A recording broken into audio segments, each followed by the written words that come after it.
Hey, Pastor Josh here, and we are reading Genesis chapter 8, verses 12 through 17. Noah has gotten off the ark.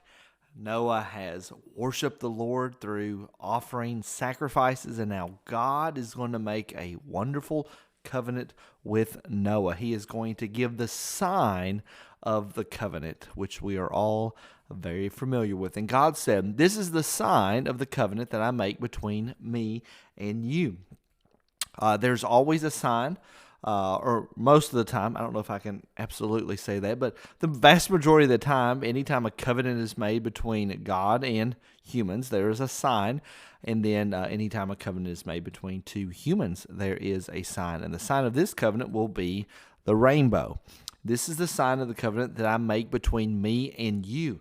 Notice it is God that is first. God is the one initiating this covenant. God is the one making this agreement between humanity and himself. God is taking the initiative.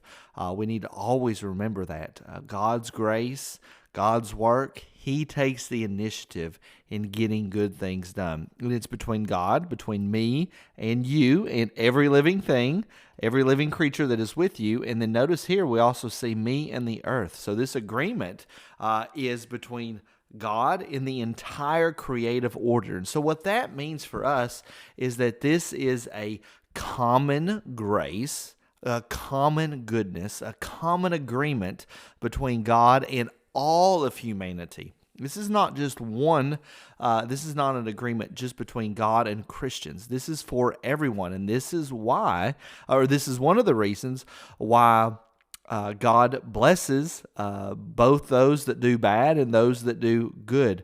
You see God's common grace over all of mankind. And so even though somebody may be doing things wrong, they may not be a Christian, they might even be totally speaking against the Lord, God is still being kind and still being very good to them. And in fact, this covenant between God and all of humanity and all of the earth and all of the living creatures is what we can kind of rest and assurance on, that we can make progress as humanity.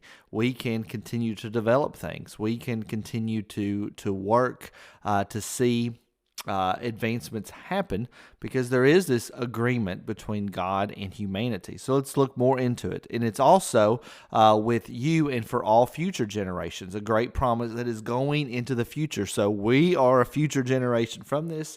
And so this covenant would then apply to us. But let's see what this sign is. I have set my bow in the clouds. So we know it's a rainbow, but let's look at that word bow. What we need to be thinking of when we think of a rainbow is that this is God's bow, like the weapon bow. And if you think about a rainbow, traditionally anyway, that we see it would be pointing up. So if you really think of it as an actual bow that you're pulling an arrow back and releasing, that it is actually pointed up. And so God, in a sense, has taken his weapon of judgment. He's taken that weapon that he has come against humanity on. He's laid it up in the clouds. He is putting it aside. He is not going to again flood the earth.